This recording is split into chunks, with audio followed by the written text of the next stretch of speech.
I'm Dr. Sabrina Siegel with the Neuroscience Education Institute. Welcome to the NEI podcast.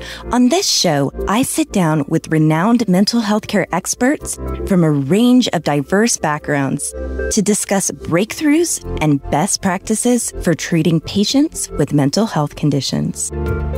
In this episode of the NEI podcast, we are discussing autism spectrum disorder and comorbidities. And it is my pleasure to introduce Dr. Robyn Thom. She is a psychiatrist. She treats both children and adults across the lifespan with autism spectrum disorder and comorbidities. She is a psychiatrist at the Lurie Center for Autism at Mass General Hospital and assistant professor at Harvard Medical School. Welcome, Dr. Thom. Thanks for having me here today. My first question for you is, how did you get interested in treating patients with autism spectrum disorder or ASD? Well, back when I was a first-year medical student, long before I knew I would even become a psychiatrist, I was a volunteer swim instructor for kids with disabilities, and several of them had ASD. It was a really neat experience trying to find nonverbal ways to communicate with these kids and to try and understand where people are coming from when their brains are wired in such a different way and they have such different experiences of the world. So I think that was the first inkling that this might be for me. I put that to side when I went through the rest of my medical training and then actually went into psychiatry not fully knowing I would do ASD, but things really solidified for me towards the end of my training, particularly with excellent mentorship, including from the director of the Lurie Center, Dr. Chris McDougall. And as I got exposed to more and more patients, really realized that there's this huge need and opportunity, both on the clinical and research sides, and that just makes it an endlessly exciting space to work in. Mm-hmm. How is autism spectrum disorder actually diagnosed? What can you share with us? Yeah, that's a great question. So ASD is a behaviorally defined diagnosis, just like any other mental health condition like ADHD or anxiety or depression. And what I mean by that is there's no specific lab test, brain scan, or even like a neuropsychiatric measure that can definitively say that yes, a person has autism or no, they definitely don't. Mm-hmm. So, it really comes down to like a clinical evaluation, trying to really understand if the person has the definitional criteria for ASD. And if they do, really trying to make sure that they're due to ASD rather than some other cause, like, normal childhood development or another psychiatric disorder. Mm-hmm. There's times when we can use tools to help gather the information, things like standardized rating scales or questionnaires or structured interviews or observations. Tools like the ADOS or the ADIR, these are like really the gold standard tools that we use for research. But, practically speaking, are often like really time consuming, impractical, create barriers to care, and are often not necessary in clinical practice. That's so interesting. With that being said, what are the major symptoms of ASD and how is this different across the spectrum? That's a great question. And I'm so glad you asked it because ASD and the definition of it has changed a lot, even recently. I'll give you the most recent definition that came out in 2013. And in that definition, there are two core symptom buckets. So the first bucket is the social communication and interaction difficulties. And the second bucket is the restricted, repetitive patterns of behavior. Everybody with ASD has to have both, but the severity can vary widely. Let me give you some examples. So I consider social communication challenges really the heart and soul of ASD. And on one end of the spectrum, you can see people who are very interested in having friendships, really want them, feel lonely when they're not around people, but really struggle doing that. So I have kids as young as like 9 or 10, and they come into my office and I say, what does it mean to have ASD? And they say something like, it means that I'm being annoying even if I don't mean to be. And sometimes that means people get mad at me or don't want to play with me. Oh. Yeah. So that's actually really good insight, and that we see that, on the less severe end of the spectrum. On the more severe side of the spectrum, we definitely also see folks who may have like no verbal language at all, really don't desire social relationships, may get very anxious or frustrated when they're around people, be kind of ambivalent even when like family members are around them, and really be much more interested in like what's going on in their heads than responding to other people or the environment. So this huge spectrum. That's, wow. Yeah, that is so interesting. What are some of the greatest challenges when it comes to treating ASD? Well, one thing that I think it's really important to mention is that we're not necessarily looking to treat ASD per se. A lot of people who are affected by ASD find this idea kind of offensive or undesirable, and that's really understandable. I think a better way of looking at it is like, how do we support people with ASD to live their fullest lives so that they're happy, healthy, and accomplishing their goals? Right. Of course, in doing that, there are several challenges. One thing that comes to mind is that although ASD actually it's not rare, it affects about 2% of the population. I would say like medically, it's still considered a specialized area, meaning that most people get ASD care in specialty clinics. Of course, these clinics are usually limited to like urban areas where there's a big medical center and have these huge long wait lists. So that's a huge challenge, just accessing care. And there's definitely racial and socioeconomic disparities. So that's a huge challenge. Right. Yeah. I would say that another challenge is research and treatment development. I would say that in the last 10 to 20 years, we've really come a very long way on the behavioral and non-medication therapy side. But really, I've got to be honest with you, progress on the drug development side has really lagged behind to the point that, there are no drugs or medications that treat those two core symptom buckets that we talked about, the social impairment and the repetitive behaviors. And actually, the Food and Drug Administration, the FDA, has only approved 2 medications for all of ASD. Right. And that's for a very specific reason. That's for irritability, which means really bad tantrums, aggression, self-injury, that serious stuff. So that's a huge challenge on the treatment side. Yeah, that is really frustrating. Yeah. Are there certain challenges related to that, are there certain challenges in conducting clinical trials for medications in autism? Yeah, I'm so glad you asked that question. I think doing clinical research is challenging and tough no matter what field you're in. But I do think that doing it in ASD brings some specific challenges. First and foremost, like we talked about earlier, ASD is really behaviorally defined, meaning does the person have, a certain number from this list of symptoms? We really don't know a whole lot about why some people are on that really severe end of the spectrum that we talked about versus like the kid who's like 9 years old and could say, yeah, sometimes I make social mistakes. We don't know why. We don't know what's going on in the brain. And although we call those 2 presentations the same thing, ASD, in reality, they're probably not. That makes it really challenging if we're enrolling people with like across the whole spectrum in these trials. They have a whole different variety of combination of ASD symptoms. It kind of makes sense that a lot of trials come to inconclusive or negative results. The other thing that's really tough is that in like mental health and general psychiatry, there are a lot of measurement tools that lots of people have devoted a lot of time and attention and energy to developing to measure things like how bad is the anxiety? Does it get better after a medication or a specific type of therapy?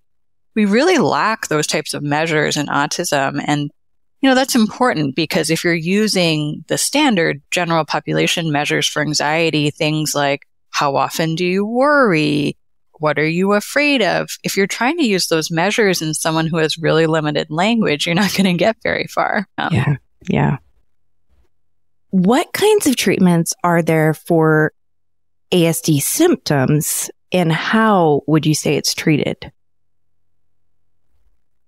Yeah, so the most evidence-based treatment for ASD is behavioral therapy, something called applied behavioral analysis. You may have heard of it referred to as ABA. There's a lot of strong scientific research showing that it can really help to support social skill development. And an ABA framework or principles can also be really helpful for increasing positive behaviors and learning important skills, everything ranging from life skills, like how to make a bed, how to do your laundry, how to prepare a meal, to academic skills. And it can be really helpful for decreasing unwanted or less desirable behaviors. So, along these lines, I'm thinking things like self-injury or aggression, things like that. Right. Yeah. But, no two people with autism are alike. So ABA may not be for everyone. And above and beyond ABA, it's also really important to look at the individual and what areas they may need some extra support and treatment in. So, many of my patients do things like speech therapy. Speech therapy can really help people develop more verbal language. But even for people who have no verbal language at all, speech therapy can really help by developing communication devices and tools like picture flip books, or now we have these really cool technologically advanced programs that people can use on iPads and things. And then, even for people who have less severe ASD, who have like fluent speech, full sentences, all of that, speech therapy can really help with what we call the pragmatics of speech. So like what's kind of underneath that like level of words. Right. Yeah. Like more of the social nuances of speech. Yeah. What else? Is there anything else that, it could help? Oh, yeah. Yeah. One thing that we haven't talked about specifically yet is one of the symptoms inside that repetitive behaviors bucket. I don't actually know why it's in there. It doesn't quite fit, but it's sensory abnormalities. So that's actually a symptom of ASD. And it can go in both directions. So some people with ASD are hypersensitive. So they experience things like noises, lights, sounds, touch more intensely than someone without ASD. And other people are actually hyposensory, meaning that they sense the input in a less intense way. So sometimes these kids or adults are really seeking sensory input by like putting certain foods in their mouths that have a strong sensory input, like sour things, for example. I have a patient that like loves pickles. Or, kids who are like crashing into walls because they need that like sensory input in their bodies. Occupational therapists can be really helpful for creating something called a sensory diet so that the person's sensory input is more regulated. And occupational therapists are also really helpful in breaking down, teaching, and practicing life skills. That really kind of comes into play in like adolescence and early adulthood. We've talked about this a little bit, but I'll say it again. We really don't have medications for those core symptoms of autism. And it's important to know where our limitations of medications end, right? So that you're not trying to prescribe or try a medicine if it's really not going to help. I will say that medications can be really helpful for when there's a mental health condition on top of ASD. So by that, a sleep disorder, attention deficit hyperactivity disorder, or ADHD, anxiety, a mood disorder. This is where psychiatric medications can be very helpful, sometimes alongside psychotherapy as well. What guidelines are there for managing agitation in ASD? Yeah, that's a really, really important topic. Unfortunately, agitation can be quite common in people with ASD. I would say, maybe up to half of people will struggle with this at some point. There's actually a really helpful framework for thinking through agitation. I kind of try and break it down into 4 steps. So the first thing to do, first and foremost, it's really important to be 100% sure that the agitation is not due to an underlying medical issue. Things as like common and simple as constipation, an ear infection, a dental cavity can cause like serious agitation. And obviously, until you treat that medical issue, like fill the cavity, make sure the person's bowels are moving appropriately, the agitation will not stop. And it would be like, honestly, a terrible shame and injustice to the patient to not be treating their medical condition. So that's first and foremost, to really be doing like a head to toe systematic look to make sure that everything is functioning as it should be. And sometimes we need the help of specialists like family doctors or GI doctors or ear, nose, and throat specialists or dentists to really make sure we're doing a good look. First thing I always do. The second thing I do is I come back and I say, okay, the heart and soul of autism is this challenge with communication. So really trying to think, like, is this agitation a communication of something? And doing everything we can to support communication so the person can tell us, whether it's with words or some other supported method of communication, is there something that's bothering them? Can it be fixed? And work with them to manage the agitation. Because a lot of the times, once you solve that, the agitation gets way better. The third thing that is critical to do, and I think 1, 2, and 3 actually can and should be done in parallel, is to do something called a functional behavioral assessment, or an FBA for short. Behavioral therapists are excellent at doing this. And basically what they do is they gather history from the person's parents or caregivers or loved ones or teachers or whatever. And they try and observe the behavior to understand what is its function. So by that, I mean, is the behavior serving some purpose, like accessing something that the person needs or wants, escaping from something that they don't need or want, or just getting attention? Even negative attention can be a reason for someone engaging in the behavior, right? Right. Because often, if someone's having a big fit and they're agitated, like suddenly, like 3, 4, 5 adults come onto the scene very quickly. So attention can be a big one. And what you do is you use that data and information to really think about how the person's environment, so physical environment and also interactions with the people around them, can be changed to serve that function so the person does not have to communicate that with agitation or to like remove triggers or antecedents, things like that. So an example of that is if you learn like, oh, okay, the person we think that they're exhibiting agitation to seek attention. What you might do if you learn that is say like, okay, we're going to give the person attention, like a comment or a thumbs up or a smile or something like that every 3 minutes at regular intervals so that they don't have. So, you can get quite far by doing 1, 2, and 3, looking for a medical issue, supporting communication, and doing your FBA and changing the environment. But sometimes that doesn't take you far enough. And in those cases, that's where a psychiatric medication can be really helpful. When I'm thinking about which medication to pick, the first thing I do is I try and think, is there a diagnosable mental health condition that could be leading to agitation? And the differential diagnosis or the options are really broad. And this is where meeting with a psychiatrist can be really helpful so that one of us can help try and understand, is the person agitated because they're depressed? Are they experiencing a manic episode? Are they anxious and like tantruming and like aggressing towards other people when they're scared and don't want to do something that's making them really nervous? Is this an impulse control issue due to something like ADHD? Like really trying to come to the correct diagnosis is key before prescribing a medication. Yeah. Sometimes, to be honest with you, we can't quite figure it out, or it really seems like there is no diagnosable mental health condition above and beyond the ASD. And in those cases, we consider that something called irritability associated with ASD. As we touched on before, there are 2 FDA-approved medications, aripiprazole or Abilify is the brand name.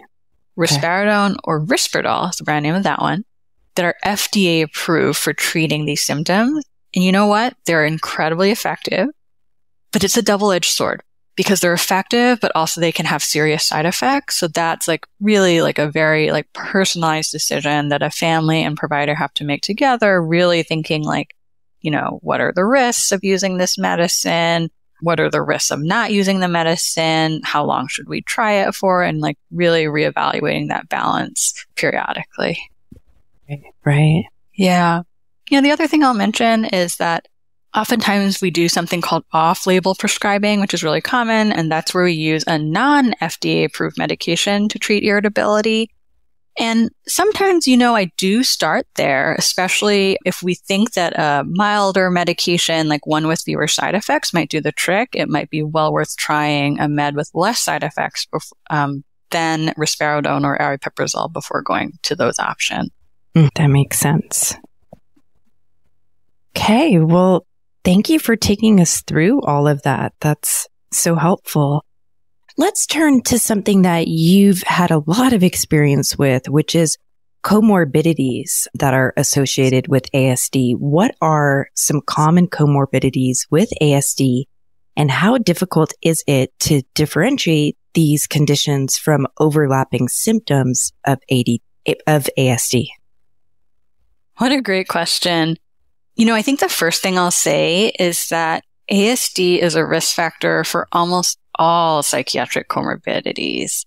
Mm-hmm. And I say that for a couple of reasons. The first being that, as mental health providers, if you are a mental health provider, you will be treating people with ASD, even if you're not in a specialty center, because the rate of comorbidity is so high. And then on the flip side, if you're seeing someone with ASD, you should look really long and hard, because more likely than not everybody, not 100%, but more likely than not, there will be a psychiatric comorbidity. So I think that's something really important to keep in mind. I would say that I have my top 3 most common.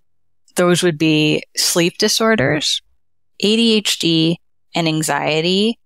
And for each of these conditions, there is, I would say, a bidirectional relationship between the comorbidity and the core symptoms of ASD.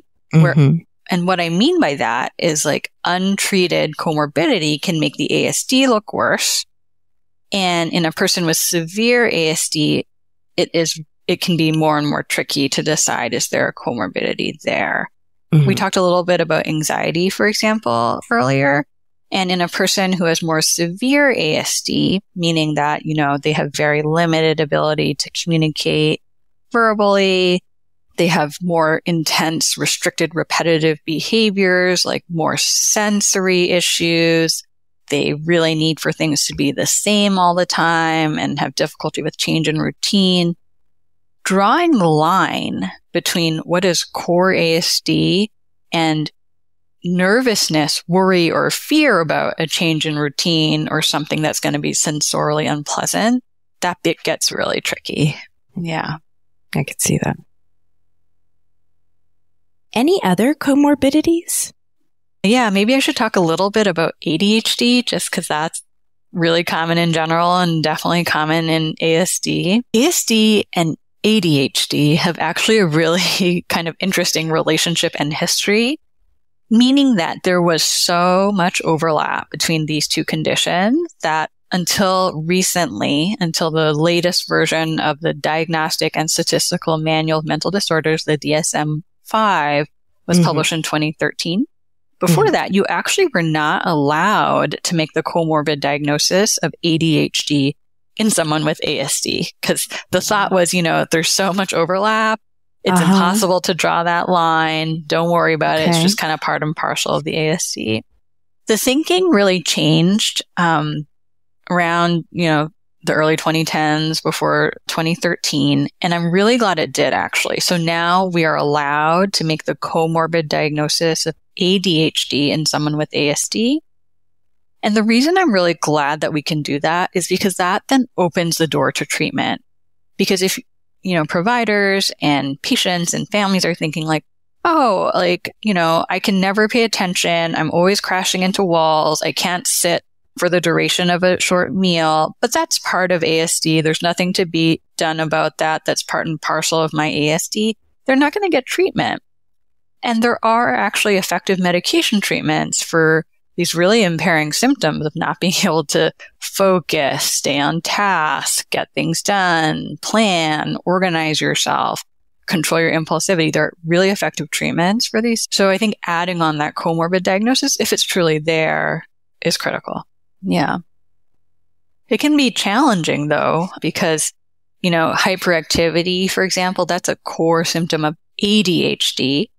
But where do you draw the line? Because, when we think back to like repetitive symptoms of ASD, things like, what's known as like stims, like flapping or rocking or spinning, like, is that just repetitive movements from ASD or is that hyperactivity?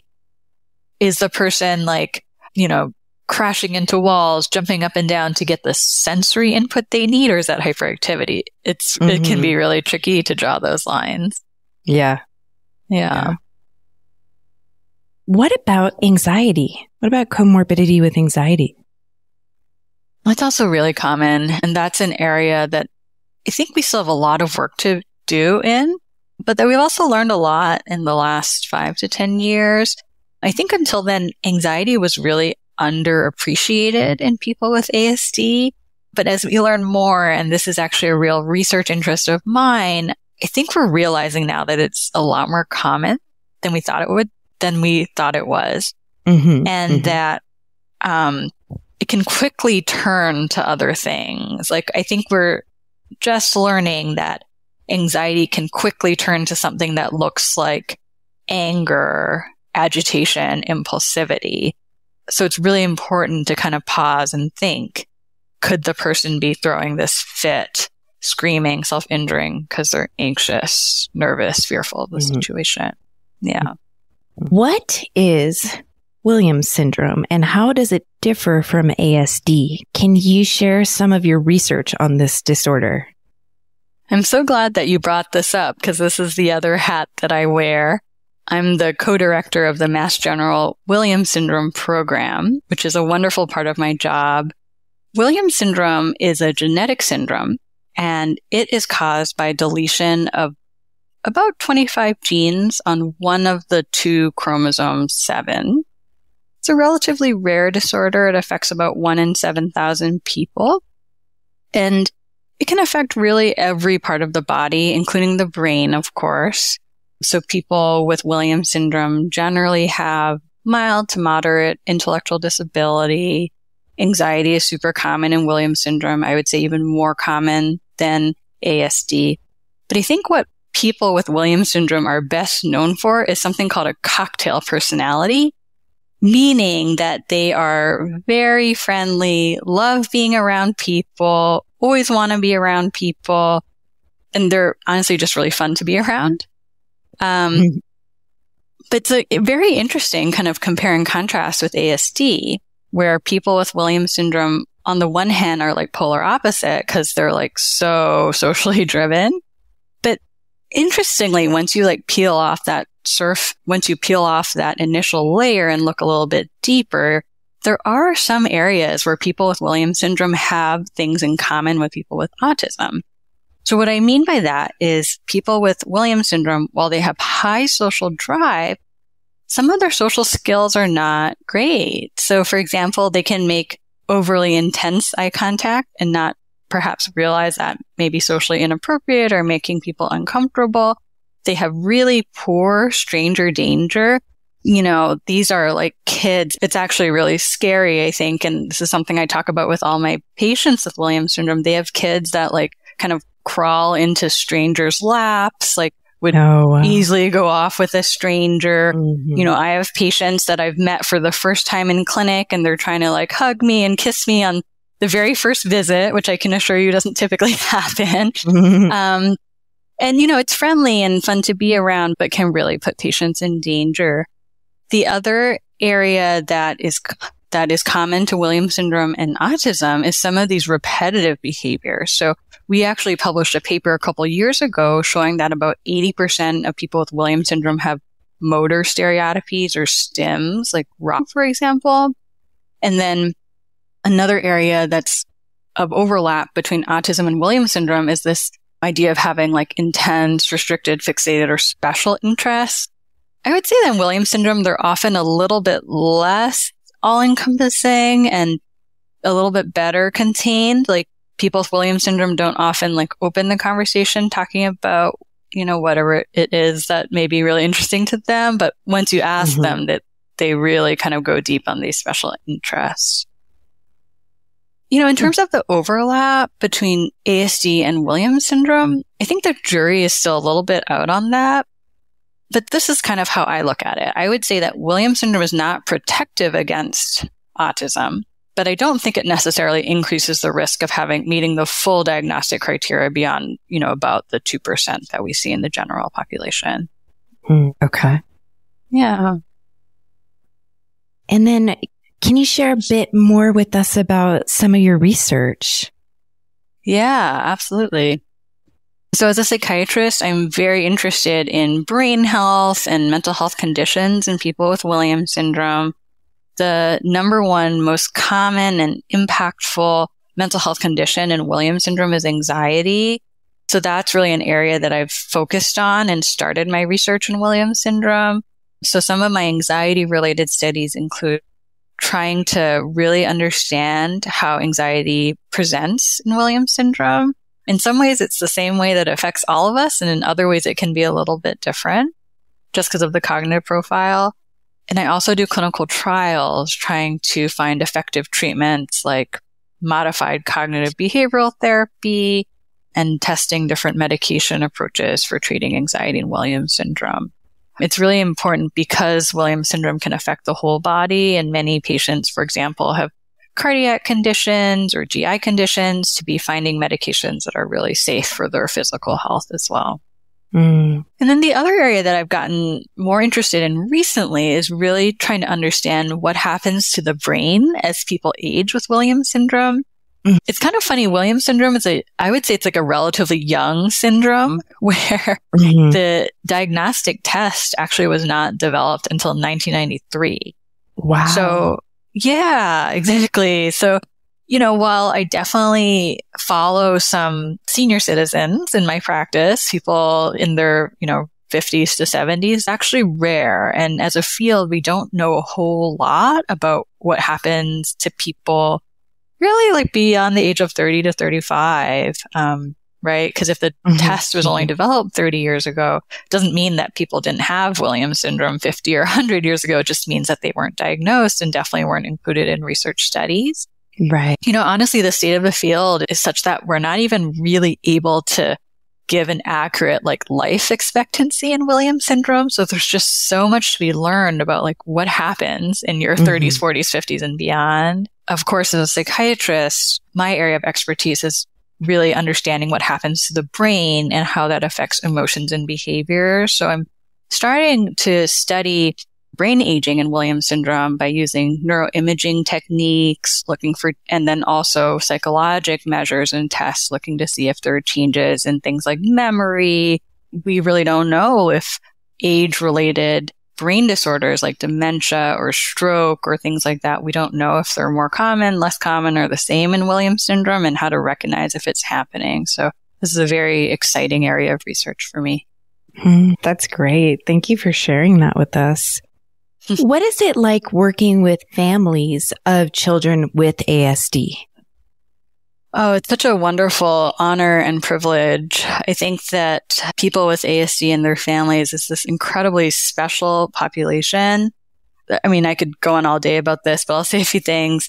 There are these really unique parent-child bonds. And, actually, it's funny that you asked me this because we talked earlier about how this was kind of my initial entree into autism when I was teaching swimming lessons to kids with autism. And it's so challenging to understand people with autism for those of us who don't know them well. So that creates this really strong parent-child bond because parents often know their children really well and can kind of act as translators to the outside world. So that's something that's just really special to witness and be part of.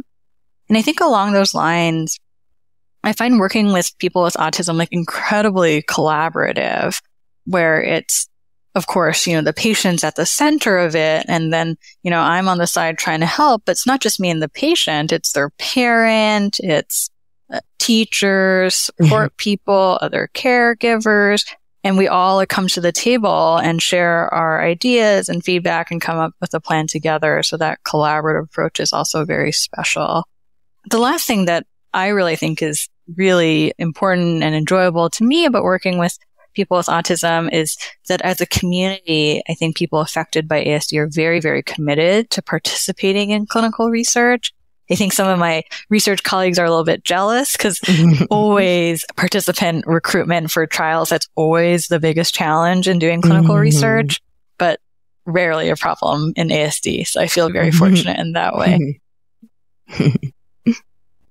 So that takes me to my last question, which is what other comorbidities do you study in your research? Do you have some interesting findings that you'd like to share with us? Yeah. So I would say that I have two main areas of research. The first is psychiatric comorbidity and autism, and then the second is Williams syndrome. I think that, the main interesting finding so far is that there are treatment options for psychiatric comorbidity in autism, both medication and therapy, but they're not always the options that we might expect would work based on what we know from the general population. So, for example, we recently published a randomized controlled trial of a medication called mirtazapine, the brand name is Remeron, for anxiety in kids with autism. And, to the general psychiatrist, they might be like, well, why did you test mirtazapine? That's an antidepressant. You know what? It actually worked in this population, and drugs that we may more commonly prescribe for anxiety in kids without autism, like the selective serotonin reuptake inhibitors, for example, those tend to cause side effects in ways that we wouldn't expect in people without autism. Exciting stuff, and a lot more to be done to find treatments that don't cause side effects and really help. Yeah, absolutely. Absolutely. Well, this has been so exciting, and thank you so much for sharing all of this incredible information with us. And thank you for being on our show today. My pleasure. Thanks for having me. Thank you so much for joining us for another episode of the NEI podcast. Please let us know what you'd like to hear more about by leaving a review. Don't miss another episode. Subscribe today.